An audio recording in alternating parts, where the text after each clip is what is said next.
नमस्कार दोस्तों, स्वागत है आपका हमारे यूट्यूब चैनल पर। अगर आप चैनल पर नए हैं तो प्लीज़ चैनल को सब्सक्राइब कर लीजिए और अपने दोस्तों को शेयर कर दीजिए। दोस्तों, इसकी पीडीएफ आपको टेलीग्राम ग्रुप में मिल जाएगी, जिसका लिंक डिस्क्रिप्शन बॉक्स में दे दूंगा। दोस्तों, ये ट्रायल डिक्टेशन है ग्रेड डी के लिए। ये प्रीवियस ईयर की जो डिक्टेशन है उस पर आधारित है। 861 वर्ड हैं टोटल और स्पीड 85 की रहेगी। तो आप लोग लिखने के लिए तैयार हो जाइए। डिक्टेशन शुरू करते हैं 5 सेकंड में।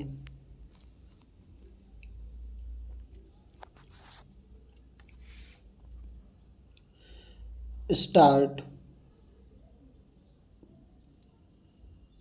अध्यक्ष जी, धर्म कर्म के मुद्दे पर संसद में कम ही चर्चा होती है। आज जब इस मुद्दे को उठाया गया है तो मैं भी बहती गंगा में अपना हाथ धोना चाहूँगा।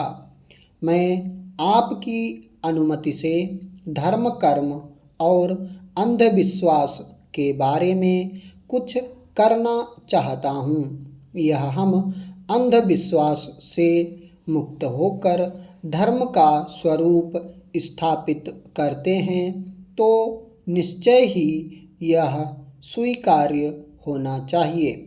हम यह अच्छी तरह से जानते हैं कि अनेक धार्मिक क्रियाएं ऐसी हैं जिनके साथ मनुष्य सामाजिक जीवन के प्रारंभिक काल से ही बंधा हुआ है।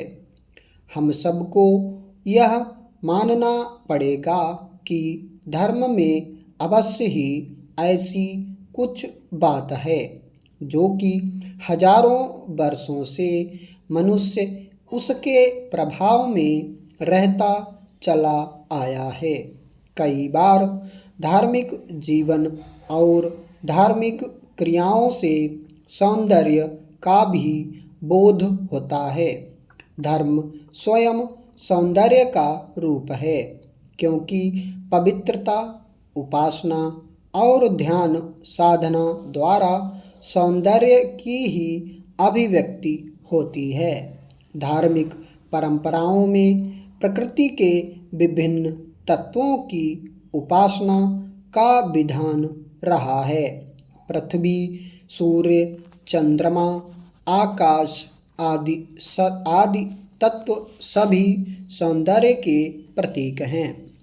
धार्मिक रीति रिवाज, उत्सव व त्योहार लोगों की धार्मिक चेतना के साथ उनके सौंदर्य प्रेम के परिचायक हैं। यह तर्क की नहीं, अनुभव की बात है कि मनुष्य सभ्यता की प्रक्रिया में कितना ही आगे निकल जाए, लेकिन वह धर्म के बिना नहीं जी सकता। इसका कारण यह है कि मनुष्य के धार्मिक विश्वास के पीछे एक सत्य है जिसे प्राप्त करने के लिए वह प्रयत्नशील रहता है। वह सत्य रहस्यमय है। धार्मिक विश्वास का मूल कारण भी यही है। सत्य को न प्राप्त करके भी मनुष्य यह अनुभव करता है कि जो उसे धर्म ने दिया है वह अन्य किसी प्रकार संभव नहीं था।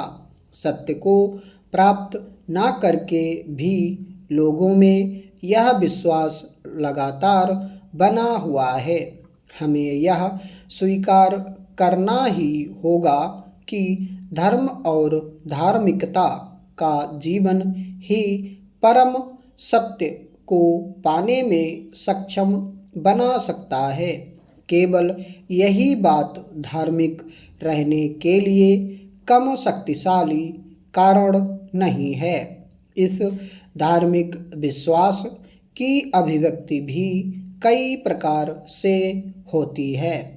जो व्यक्ति मंदिर में जाकर पूजा करता है अथवा किसी पवित्र पुस्तक का पाठ करता है तो वह भी धार्मिक कहलाता है। वह व्यक्ति जो प्रकृति को ईश्वर का पर्याय मानकर उसके सौंदर्य की उपासना करता है, वह भी धार्मिक कहलाता है। कुछ लोग प्राकृतिक जगत से भिन्न किसी दैविक शक्ति की कल्पना नहीं करते हैं, फिर भी हम इस प्रकार के मनुष्य को नास्तिक नहीं कह सकते। हमें यह स्वीकार करना होगा। महोदय, जाति धर्म के आधार पर मनुष्य में भेदभाव न करते हुए मानव मात्र की मूल आवश्यकताएं वायु, जल, छाया, भोजन की पूर्ति के लिए परस्पर सहयोग करना भी मानवता का धर्म ही है। यह मानवीय एकता का साधन है। विवेक पर आधारित एक सत्य को स्वीकार करना मनुष्य की प्रवृत्ति है। संपूर्ण विश्व में मुक्त व्यापार तथा स्वतंत्र आवागमन वर्तमान में प्रचलित विषमताओं को कम करने का एक सशक्त माध्यम हो सकता है।